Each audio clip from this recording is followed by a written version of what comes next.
Ses origines sont inconnues.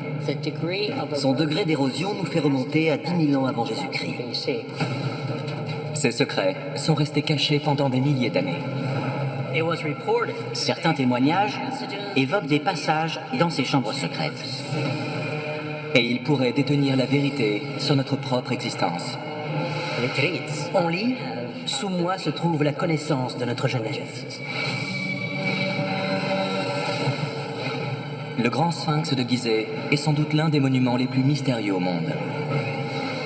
Mais quand nous aurons résolu ce mystère, trouverons-nous la preuve que nos ancêtres ont reçu la visite d'êtres d'un autre monde? Ce regard nous renvoie à l'époque où les extraterrestres marchaient aux côtés des êtres humains. Des millions de gens du monde entier sont convaincus que les extraterrestres sont descendus sur Terre. Et si c'était vrai? Des extraterrestres ont-ils modelé notre histoire? Si oui, le sphinx de Gizeh en serait-il une des nombreuses preuves?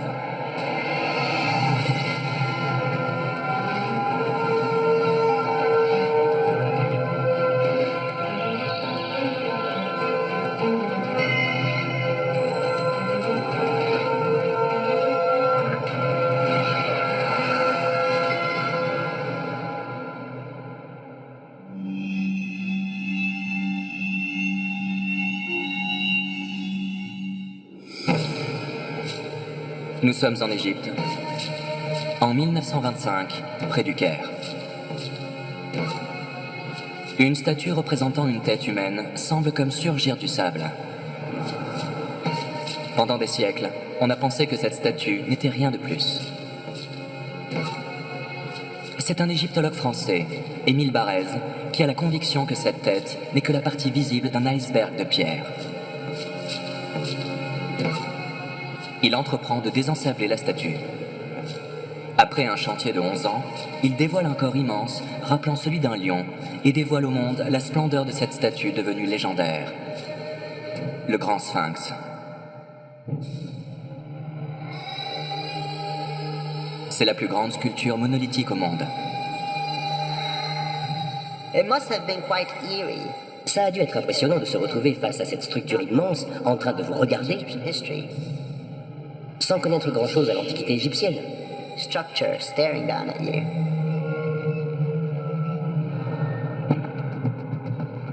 Tourné vers l'est, face au levant, le grand sphinx se tient à 500 mètres des pyramides de Khéops et de Képhren. Sculpté dans le calcaire, il mesure 73,50 mètres de long et 20 mètres de haut pour un poids de 20 000 tonnes. Depuis des siècles, les gens se demandent à quoi sert le sphinx. Pourquoi a-t-il été construit? Il y a forcément une raison. Mais laquelle?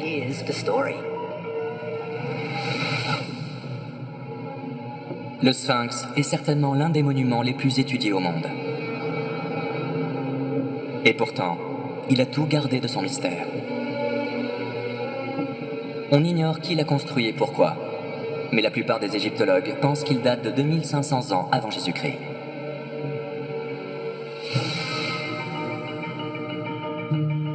C'est l'époque du pharaon Khéops, ou Képhren pour les Grecs.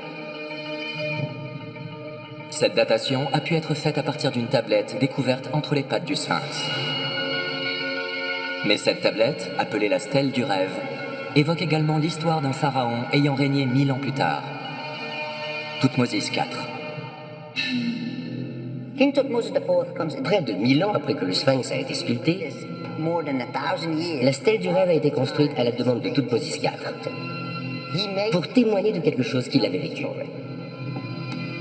Avant de devenir roi, Thoutmôsis IV aurait dormi tout près du sphinx lors d'une expédition sur le plateau de Gizeh.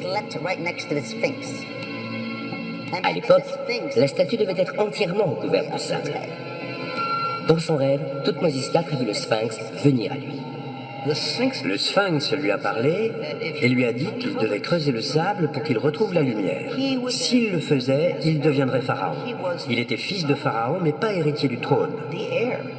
Après avoir désensablé le Sphinx, il est devenu pharaon. On dit que c'est grâce à l'intervention du Sphinx que cette page de l'histoire de l'Égypte a été réécrite. Lors de ce rêve, le Sphinx a dit à Toutmosis IV la phrase suivante. Tout ce que l'œil du Seigneur illumine serait à lui. Il s'est mis à creuser dans le sable, sans relâche, a dégagé la statue et a pu accéder au trône. Le Sphinx a donc tenu parole. Ce qui est fascinant dans cette tablette, c'est qu'il est fait mention de l'œil lumineux du Seigneur. Mais qu'est-ce que ça peut bien être? Il s'agit probablement d'une sorte d'outil de communication dont disposait le Sphinx ou qu'il pouvait utiliser pour assurer la prospérité de Toutmosis IV. Si ce qui est mentionné sur cette stèle est vrai, non seulement le Sphinx a permis à Toutmosis IV d'accéder au trône, mais il a entraîné le règne d'une des plus grandes dynasties égyptiennes. Toutmosis IV était le grand-père d'Akhenaton. Akhenaton était considéré comme un pharaon hérétique. Il a réformé la religion polythéiste de l'Égypte antique pour ne garder qu'un seul dieu, Aton, décrit comme un disque dans le ciel. Akhenaton était captivé par le disque d'Aton. Est-il possible que ce disque et l'œil du Seigneur soient une seule et même chose? C'est-à-dire une sorte d'ovni qui aurait survolé l'Égypte antique et qui aurait guidé la civilisation égyptienne tel un œil dans le ciel.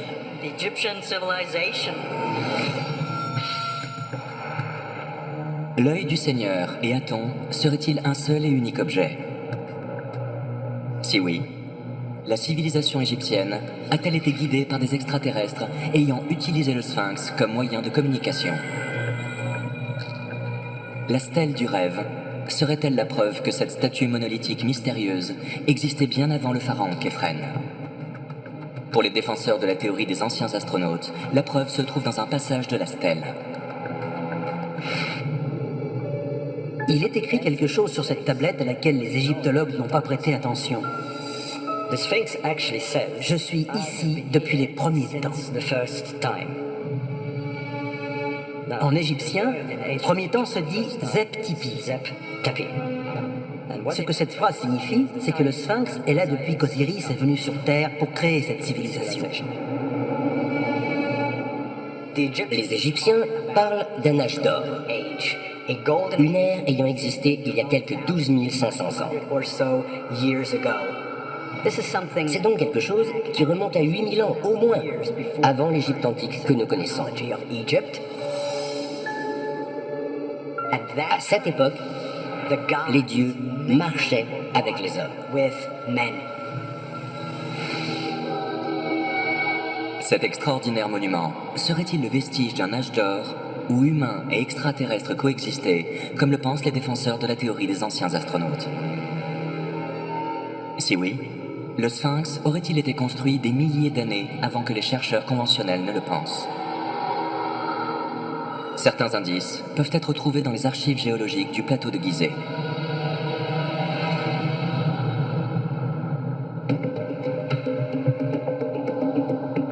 À Boston, dans le Massachusetts, Robert Schoch, géologue, étudie les caractéristiques géologiques du Sphinx depuis plus de 20 ans. Je me suis penché particulièrement sur l'érosion du corps du Sphinx et de la muraille qui l'entoure. J'ai constaté des traces qui ne correspondent pas avec les conditions climatiques sahariennes de ces 5000 dernières années. Voici une photographie du flanc gauche du Sphinx. Cette partie, c'est l'arrière. Et ici, vous avez la muraille entourant le Sphinx. Toutes ces lignes parallèles sont ce que l'on appelle en géologie des strates.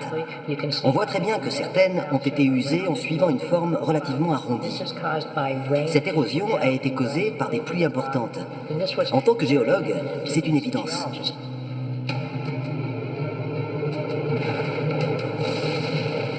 Si l'on en croit les archéologues, des pluies importantes auraient frappé le plateau de Gizeh 3000 ans avant Jésus-Christ, soit 500 ans avant la construction présumée du Sphinx. Pour pouvoir observer un tel degré d'érosion, le sphinx a dû être construit bien avant ces pluies diluviennes, et pas juste quelques siècles avant l'avènement de la civilisation égyptienne. On parle de quelques 5000, voire 7000, 8000 et même, pourquoi pas, 10 000 ans avant Jésus-Christ. Si nous pouvons nous dire que ce sont bien des marques d'érosion que le sphinx présente, alors il devient évident que ce qui nous contemple est bien plus ancien que la science conventionnelle le dit.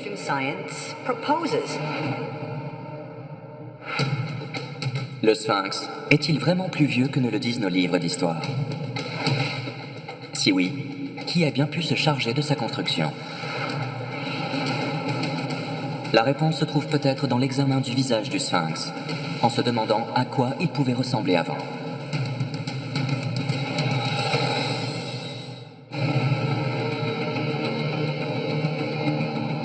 Le Caire, janvier 2011. Des milliers de manifestants s'opposent à la police anti-émeute. Ils réclament la démission du président Hosni Moubarak. Le conflit s'aggrave. Le printemps arabe laissera derrière lui des centaines de morts et des milliers de blessés.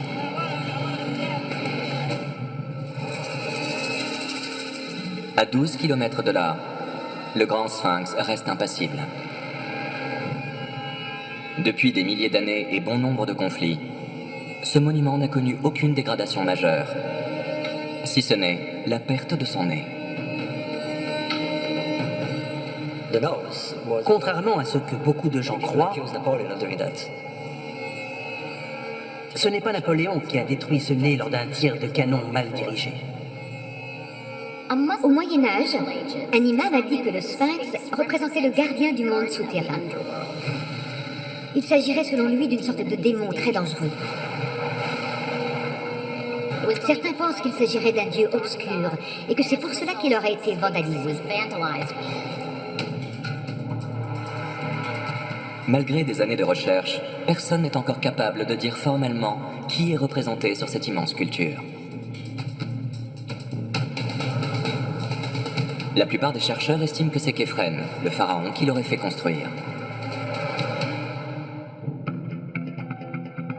Mais pour les défenseurs de la théorie des anciens astronautes, les origines de cette œuvre remontent bien plus loin. Le sphinx daterait de bien avant les pharaons. Et la tête que nous pouvons observer actuellement n'avait pas cette allure-là à son origine.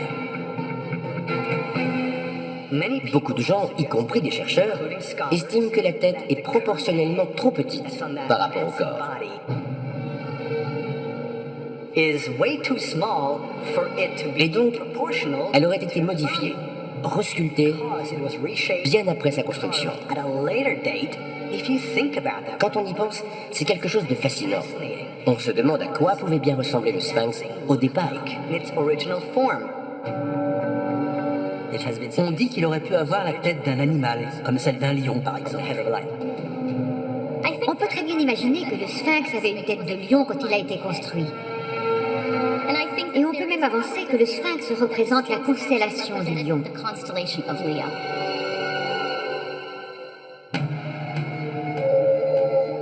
Curieusement, on ne trouve nulle part mention de la statue d'un sphinx ou d'un lion dans les écrits de l'Ancien Empire. Selon certains chercheurs ayant étudié de près ce monument, c'est parce qu'il devait s'agir à l'époque de quelque chose de totalement différent. Quand je regarde ce corps, je me dis que ce n'est pas celui d'un lion. Observez un lion. Il a des épaules larges, un dos descendant en pente. Il n'a pas le dos droit comme le sphinx. Il ressemble beaucoup plus au corps d'un chien. C'est exactement comme ça qu'un chien se couche en position de garde. Et si c'est un chien, ça ne peut en être qu'un seul, Anubis. Le dieu a apparence de chien, gardant la nécropole sacrée. Or, Gizeh est une nécropole sacrée. C'est ce que l'on peut lire dans bien des ouvrages anciens, mais également dans les pyramides, dans le livre des portes, le livre des cavernes. Dans tous ces ouvrages anciens, on peut clairement lire que Gizeh est une nécropole sacrée. La façon la plus simple de défigurer la statue d'Anubis aurait été de lui casser le nez et les oreilles pour le faire ressembler à autre chose. La transformation en visage humain serait alors très facile. C'est ce qui s'est produit. Le résultat est saisissant. Tout le monde est en extase devant cette statue. Et tout le monde a oublié qu'en fait, à l'origine, il s'agissait de celle d'Anubis. Anubis est l'un des personnages sacrés les plus souvent représentés dans l'art égyptien. Il était considéré comme le protecteur des tombes, le dieu de la momification, et était associé au dieu de la résurrection, Osiris. Anubis est clairement désigné comme le dieu de la mort. Il symbolise la vie après la mort. Il a une importance cruciale dans les rites funéraires.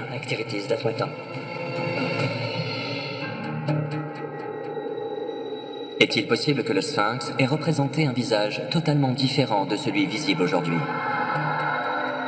Si oui, est-il possible qu'il ait eu celui d'Anubis? Selon les défenseurs de la théorie des anciens astronautes, ce dieu serait d'ailleurs un être authentique, nous ayant rendu visite dans un lointain passé. Les Égyptiens eux-mêmes pensaient qu'il s'agissait vraiment d'êtres bien réels, à tête de chien ou de chacal. Le dieu Anubis est l'un de ceux qui est arrivé sur Terre pendant Zep-Tépi, les premiers temps. Et il est clairement décrit dans la mythologie égyptienne que Anubis était un dieu d'origine extraterrestre. Serait-il possible que les premiers pharaons n'aient pas construit, mais découvert le Sphinx, et qu'ils aient alors resculpté son visage? Pour le savoir, il faut peut-être se demander non pas quand il a été construit, mais pourquoi.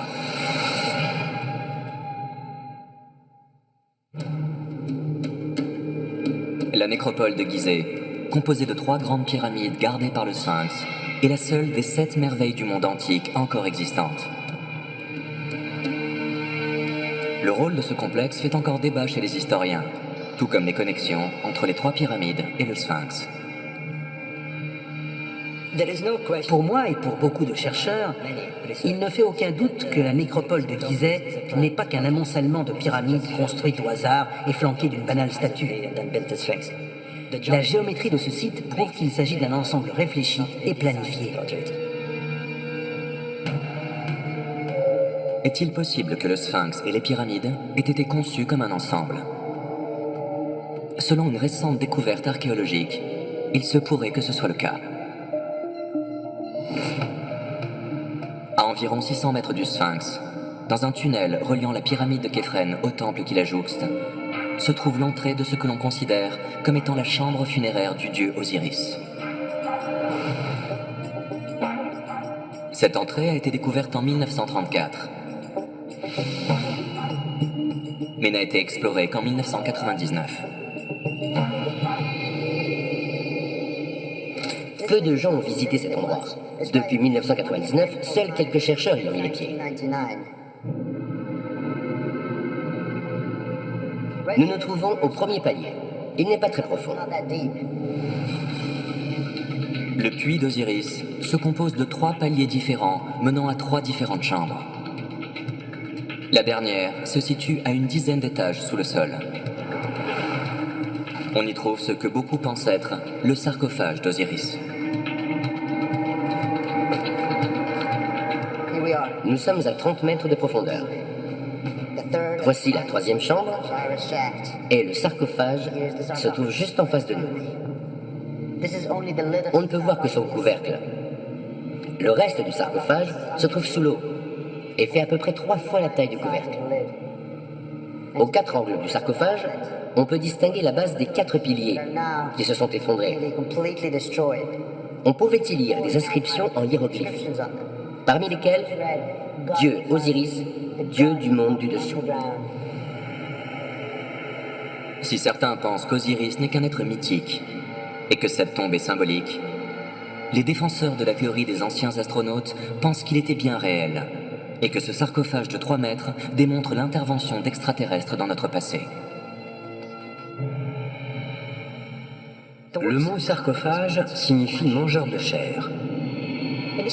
Certains pensent que lorsqu'on y plaçait un corps, une fois le couvercle scellé, le corps était absorbé par le sarcophage et disparaissait.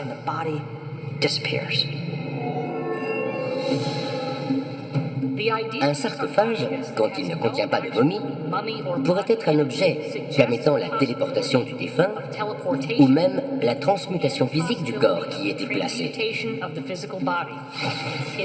C'est peut-être la preuve que ceux qui ont construit ces monuments disposaient d'une sorte de portail permettant d'aller et venir dans notre monde.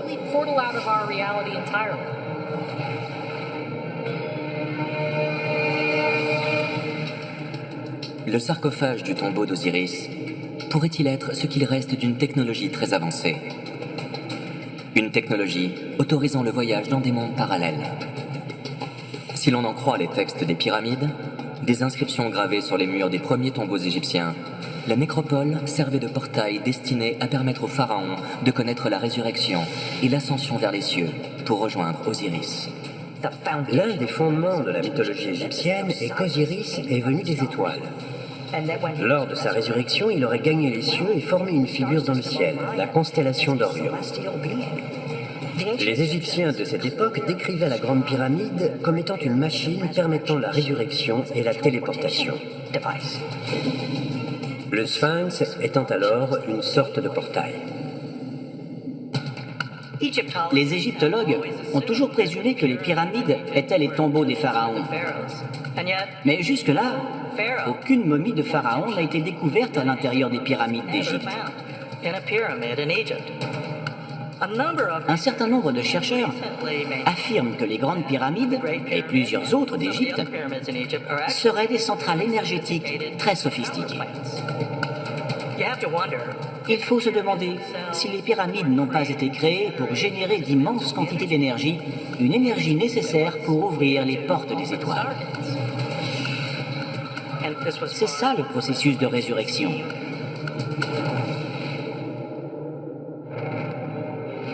Le complexe de Gizeh pouvait-il servir de portail ultra-technologique s'ouvrant sur d'autres mondes, comme le pensent les défenseurs de la théorie des anciens astronautes?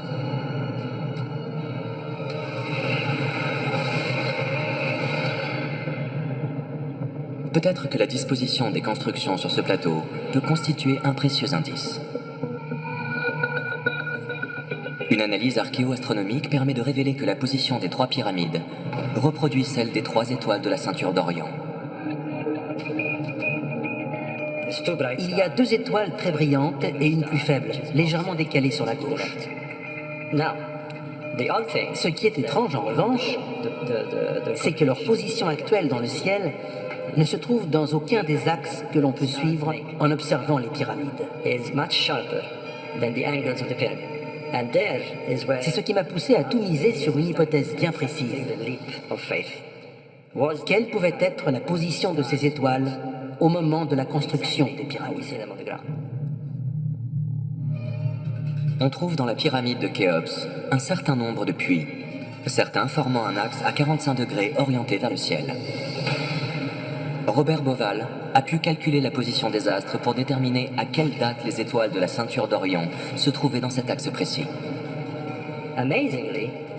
J'ai découvert que les trois pyramides étaient orientées en fonction de la position d'Orion en 10 500 avant Jésus-Christ.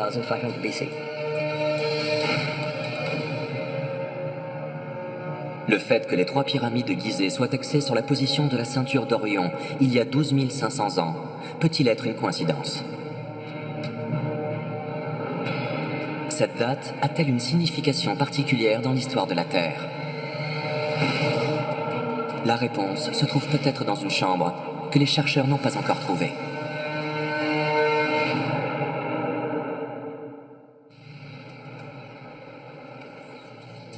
Virginia Beach, aux États-Unis, en 1932.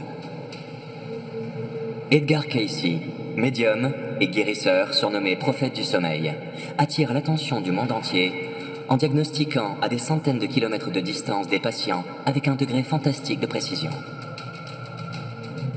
Il pouvait identifier les problèmes physiques des gens, vous dire ce qu'il y avait dans un livre, trouver quelqu'un à distance, et même lire les annales akashiques, le livre de la vie.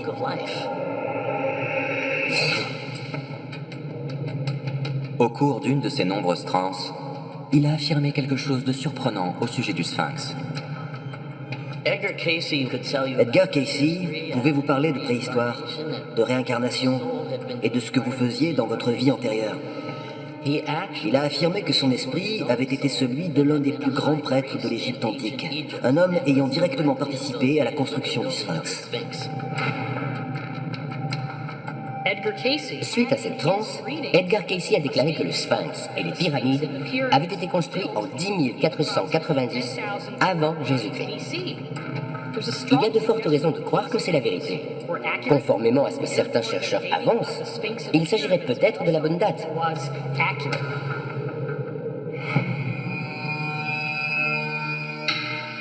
Edgar Casey aura de nombreuses visions au sujet du Sphinx, jusqu'à sa mort en 1945.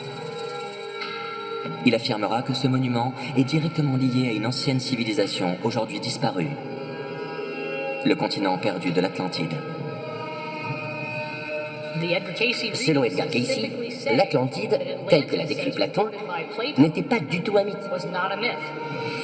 Le philosophe grec aurait eu connaissance de son existence par un prêtre égyptien, avant de l'écrire dans ses ouvrages Timée et Critias.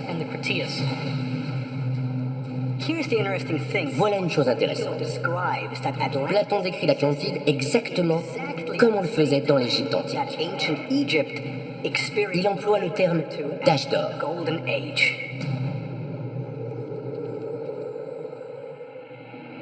Si les déclarations d'Edgar Casey sur l'Atlantide sont fondées, le Sphinx pourrait-il être le vestige de cette civilisation ultra avancée? Des indices corroborant cette hypothèse se trouvent peut-être dans une autre prophétie du médium concernant ce monument. Edgar Casey a vu dans un rêve une chambre secrète cachée sous la patte droite du Sphinx. Il s'agirait d'une pièce renfermant les archives de la civilisation perdue d'Atlantide à laquelle il se sentait directement lié. Quand l'Atlantide a disparu, ses habitants ont cherché à préserver ses archives. Ils savaient également qu'ils devraient dissimuler leur connaissance de la préhistoire. Si nous arrivions à localiser ces archives, ce serait comme avoir accès à un gigantesque moteur de recherche, mais dans l'Internet de l'Atlantide. Le Sphinx serait la preuve irréfutable que l'homme est présent sur Terre depuis bien plus longtemps qu'on ne le pense.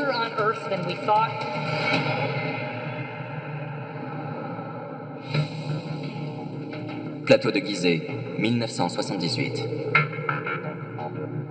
45 ans après les visions d'Edgar Casey, la fondation éponyme se lance dans un projet de fouille ayant pour unique but de localiser sous le Sphinx la chambre secrète dissimulant ses archives.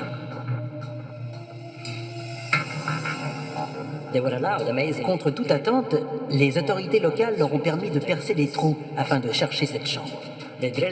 Ils en ont fait 8.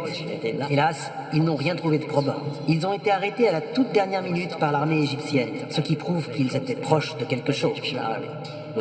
Nous avons trouvé des anomalies sous le Sphinx. Des chambres, pas juste des fissures ou des grottes. Edgar Casey a fait la prophétie que dans un avenir proche, nous découvririons la chambre secrète des archives. Certains pensent que le Sphinx est là pour protéger la salle des archives de l'Atlantide. On y trouverait des documents ainsi que des machines et des technologies. Ils seraient gardés secrets jusqu'à ce que l'on soit prêt à les découvrir. Et ça pourrait être bientôt. Est-il possible que des chambres secrètes se cachent sous le Sphinx? Si oui, s'agirait-il des archives d'une civilisation disparue? Et si cette salle des archives existait bien, mais pas à Gizeh, plutôt à des millions de kilomètres, sur Mars?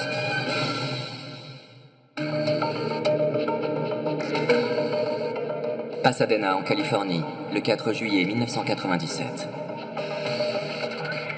Les ingénieurs du centre de commandement de la NASA attendent avec ferveur le signal indiquant que Pathfinder a réussi son atterrissage sur Mars. Des milliers de personnes suivent ces événements dans le monde entier.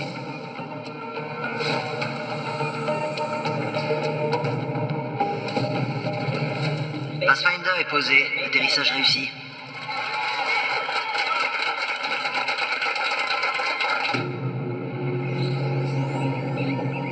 Quelques heures plus tard, la sonde envoie les premières images de la surface de la planète rouge depuis plus de 20 ans.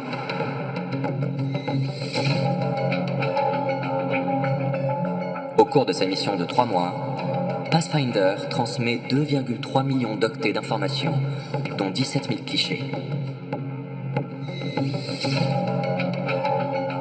Parmi ces photos, il en est une qui montre quelque chose qui ressemble au plateau de Gizeh.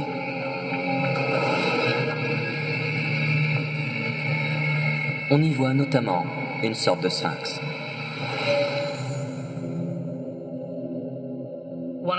L'une de ces photos montre ce qui ressemble à un sphinx, orienté face au lever du soleil sur Mars. À l'arrière-plan, on voit une grande montagne pyramidale. On se demande alors si ce sphinx n'a pas été créé par des extraterrestres. Certains estiment qu'il s'agirait d'une image en miroir du plateau de Gizeh, ce qui implique que Mars a été habité. Cette hypothèse expliquerait les nombreuses structures artificielles observées sur cette planète. L'idée que Mars ait pu être habité a de tout temps fasciné l'humanité. En 1895, Percival Lowell, un astronome, a avancé qu'une civilisation ancienne avait bâti des canaux reliant les pôles de Mars pour tenter d'échapper à l'extinction. Depuis le premier atterrissage sur Mars en 1976, la NASA n'a eu de cesse que d'essayer de déterminer si la vie était ou avait été possible sur la planète rouge. Nous n'avons encore trouvé aucune trace de vie. Et pourtant, c'est une hypothèse si crédible que l'on continue à chercher. Mais les conditions de vie sont telles à la surface qu'il faut regarder en dessous.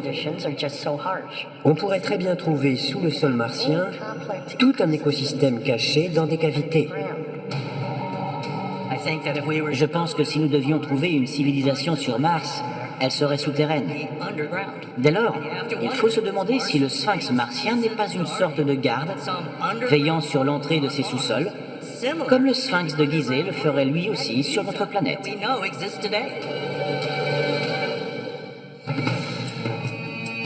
Ces explorations martiennes prouvent-elles que cette planète a été habitée? Si oui, le sphinx martien marque-t-il l'entrée d'un monde souterrain? Et peut-être même de la fameuse salle secrète des archives de l'Atlantide. Selon les défenseurs de la théorie des anciens astronautes, si le sphinx de Gizeh est le jumeau de celui de Mars, cela corroborerait ce qui a été découvert dans les plus anciens écrits de l'humanité. Un linguiste célèbre, du nom de Zecharia Sitchin, a traduit d'anciennes tablettes sumériennes décrivant Mars comme étant une escale pour leurs dieux, les Anunnaki. Il est tout à fait possible que les Anunnaki, dont parlent les Sumériens, aient été amenés à voyager régulièrement entre nos deux planètes et que ces deux sites bénéficient d'un lien encore plus étroit que nous l'imaginions. Tous les scientifiques s'accordent à dire qu'à un moment, Mars a bénéficié d'une atmosphère presque identique à la nôtre. Admettons qu'à un moment donné, Mars ait pu être habité par une civilisation. Alors, on pourrait imaginer que la Terre ait été l'une des destinations choisies pour prendre la fuite. Est-il possible qu'il y ait un tel lien entre la Terre et Mars? La localisation d'un second sphinx pourrait être la clé des secrets de notre passé. Et ce second sphinx n'est pas forcément aussi loin qu'on le croit. Il pourrait se trouver beaucoup plus près, sur Terre.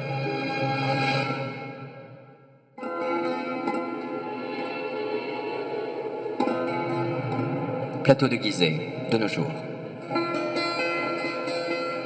Les projets d'urbanisation se rapprochent de plus en plus du Sphinx et des grandes pyramides.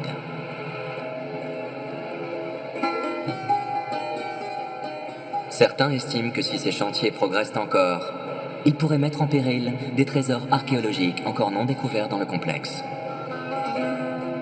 D'autres pensent qu'il risque de dévoiler quelque chose d'encore plus intrigant. Un autre sphinx.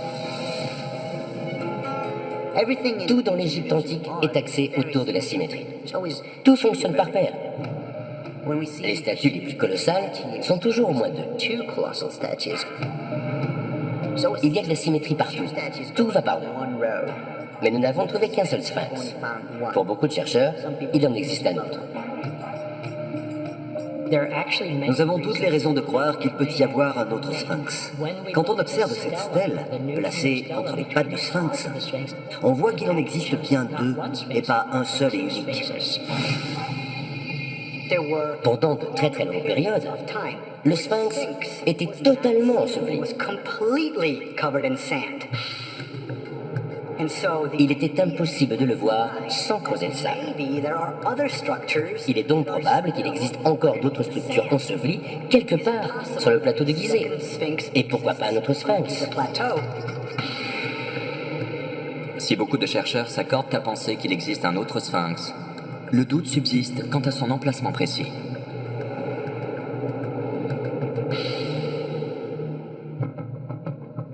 D'après le livre de l'Amduat, ou livre des demeures secrètes, décrivant le voyage du roi dans la vie après la mort, il existe bien un second sphinx orienté vers le soleil couchant. Dans ce livre, dans la description faite de la nécropole de Gizeh, le site est protégé par un sphinx à l'est, celui que nous connaissons, mais aussi par un autre, regardant vers l'ouest.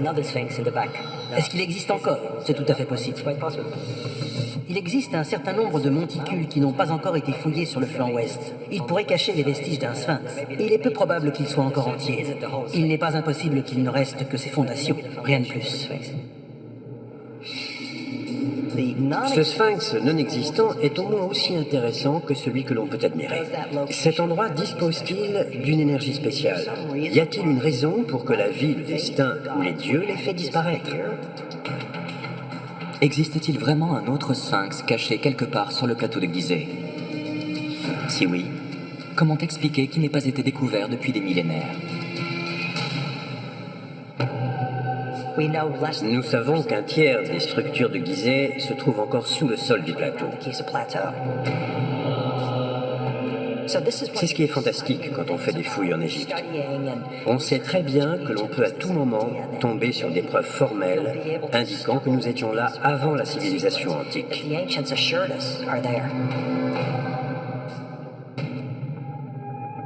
Le fait de localiser le second sphinx permettra-t-il au mystère du plateau de Gizeh d'être résolu?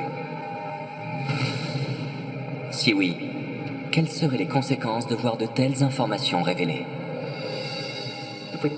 Si on rassemble toutes les pièces, cela suggère que le sphinx est l'endroit où tout le savoir lié aux grandes pyramides peut être stocké. Parmi ce savoir se trouve peut-être la faculté de résurrection en tant qu'être céleste, ou d'homme des étoiles, ce qui nous rapprocherait des extraterrestres ayant construit cet incroyable complexe. Je suis persuadé que tout ceci est une sorte de code. J'en chercherai la combinaison sans relâche.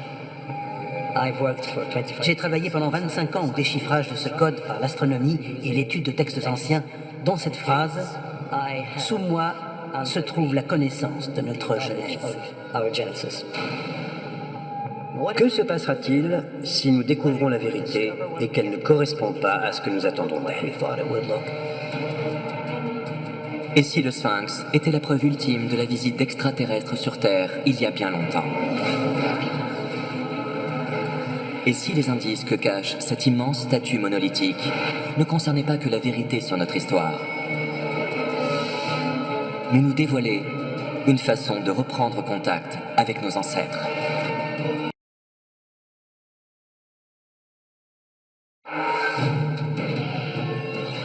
Ses origines sont inconnues.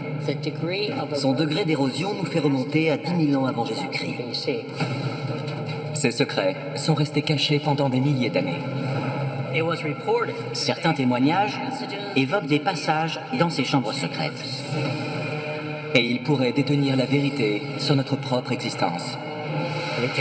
On lit « Sous moi se trouve la connaissance de notre Genèse ». Le grand sphinx de Gizeh est sans doute l'un des monuments les plus mystérieux au monde. Mais quand nous aurons résolu ce mystère, trouverons-nous la preuve que nos ancêtres ont reçu la visite d'êtres d'un autre monde? Ce regard nous renvoie à l'époque où les extraterrestres marchaient aux côtés des êtres humains. Des millions de gens du monde entier sont convaincus que les extraterrestres sont descendus sur Terre. Et si c'était vrai? Des extraterrestres ont-ils modelé notre histoire? Si oui, le sphinx de Gizeh en serait-il une des nombreuses preuves?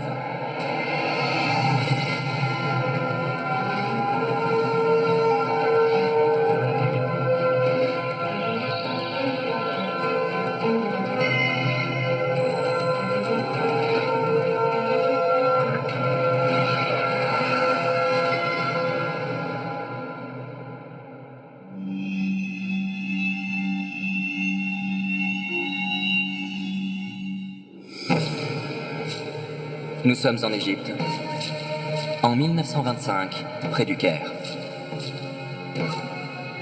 Une statue représentant une tête humaine semble comme surgir du sable.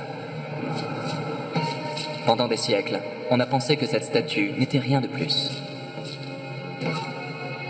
C'est un égyptologue français, Émile Barrez, qui a la conviction que cette tête n'est que la partie visible d'un iceberg de pierre.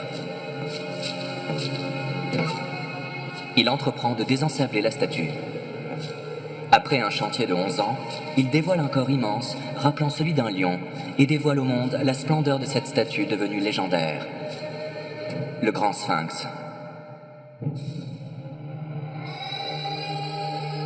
C'est la plus grande sculpture monolithique au monde. Ça a dû être impressionnant de se retrouver face à cette structure immense en train de vous regarder, sans connaître grand-chose à l'Antiquité égyptienne.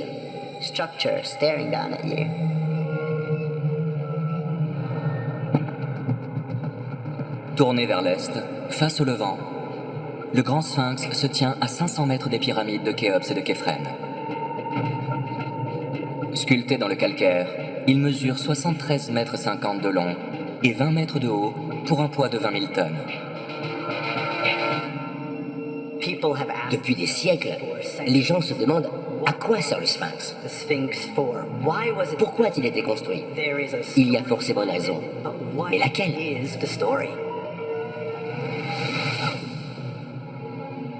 Le sphinx est certainement l'un des monuments les plus étudiés au monde. Et pourtant, il a tout gardé de son mystère. On ignore qui l'a construit et pourquoi, mais la plupart des égyptologues pensent qu'il date de 2500 ans avant Jésus-Christ.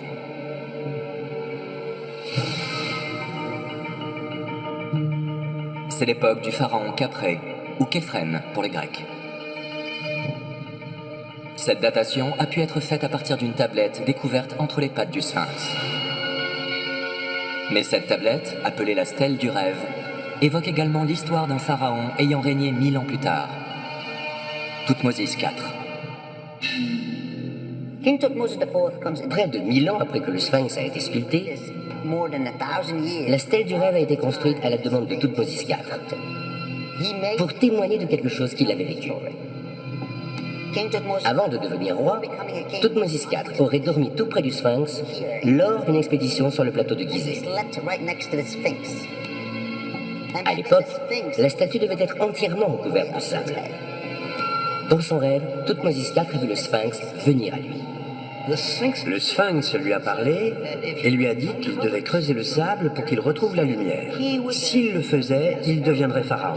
Il était fils de pharaon, mais pas héritier du trône. Après avoir désensablé le sphinx, il est devenu pharaon. On dit que c'est grâce à l'intervention du sphinx que cette page de l'histoire de l'Égypte a été réécrite. Lors de ce rêve, le sphinx a dit à Thoutmôsis IV la phrase suivante. Tout ce que l'œil du Seigneur illumine serait à lui. Il s'est mis à creuser dans le sable, sans relâche, a dégagé la statue et a pu accéder au trône. Le sphinx a donc tenu parole. Ce qui est fascinant dans cette tablette, c'est qu'il est fait mention de l'œil lumineux du Seigneur. Mais qu'est-ce que ça peut bien être? Il s'agit probablement d'une sorte d'outil de communication dont disposait le Sphinx ou qu'il pouvait utiliser pour assurer la prospérité de Toutmosis IV. Si ce qui est mentionné sur cette stèle est vrai, non seulement le Sphinx a permis à Toutmosis IV d'accéder au trône, mais il a entraîné le règne d'une des plus grandes dynasties égyptiennes. Toutmosis IV était le grand-père d'Akhenaton. Akhenaton était considéré comme un pharaon hérétique. Il a réformé la religion polythéiste de l'Égypte antique pour ne garder qu'un seul dieu, Aton, décrit comme un disque dans le ciel. Akhenaton était captivé par le disque d'Aton. Est-il possible que ce disque et l'œil du Seigneur soient une seule et même chose? C'est-à-dire une sorte d'ovni qui aurait survolé l'Égypte antique et qui aurait guidé la civilisation égyptienne tel un œil dans le ciel.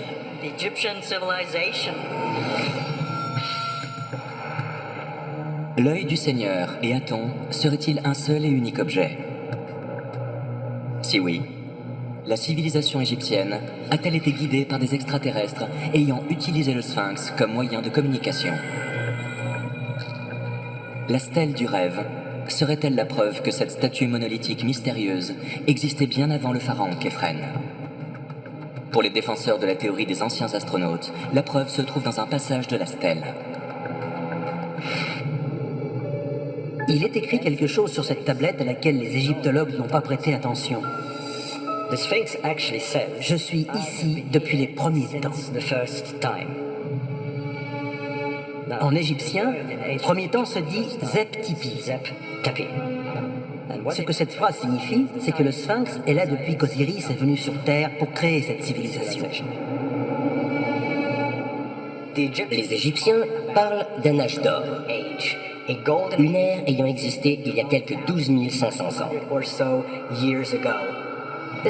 C'est donc quelque chose qui remonte à 8000 ans au moins, avant l'Égypte antique que nous connaissons. À cette époque, les dieux marchaient avec les hommes. Cet extraordinaire monument serait-il le vestige d'un âge d'or où humains et extraterrestres coexistaient, comme le pensent les défenseurs de la théorie des anciens astronautes? Si oui, le Sphinx aurait-il été construit des milliers d'années avant que les chercheurs conventionnels ne le pensent? Certains indices peuvent être trouvés dans les archives géologiques du plateau de Gizeh.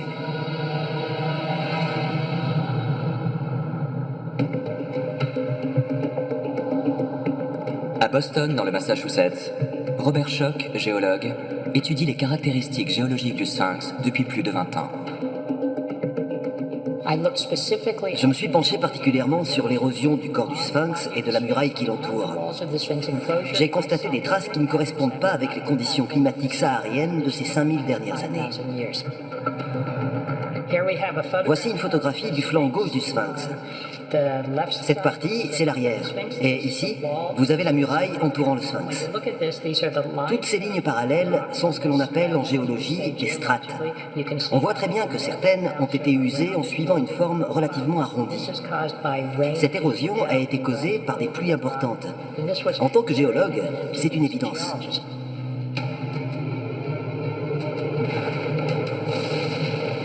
Si l'on en croit les archéologues, des pluies importantes auraient frappé le plateau de Gizeh 3000 ans avant Jésus-Christ, soit 500 ans avant la construction présumée du Sphinx. Pour pouvoir observer un tel degré d'érosion, le Sphinx a dû être construit bien avant ces pluies diluviennes, et pas juste quelques siècles avant l'avènement de la civilisation égyptienne. On parle de quelques 5000, voire 7000, 8000 et même, pourquoi pas, 10 000 ans avant Jésus-Christ.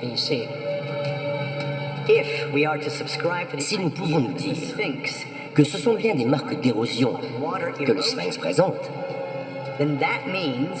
alors il devient évident que ce qui nous contemple est bien plus ancien que la science conventionnelle le dit.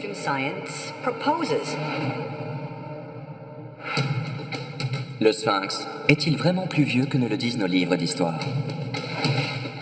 Si oui, qui a bien pu se charger de sa construction? La réponse se trouve peut-être dans l'examen du visage du sphinx, en se demandant à quoi il pouvait ressembler avant.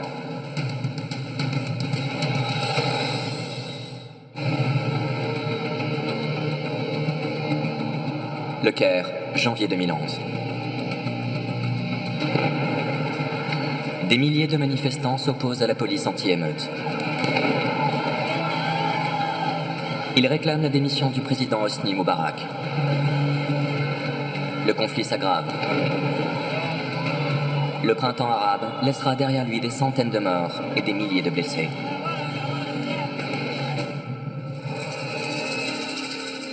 À 12 km de là, le grand sphinx reste impassible. Depuis des milliers d'années et bon nombre de conflits, ce monument n'a connu aucune dégradation majeure, si ce n'est la perte de son nez. Contrairement à ce que beaucoup de gens croient, ce n'est pas Napoléon qui a détruit ce nez lors d'un tir de canon mal dirigé.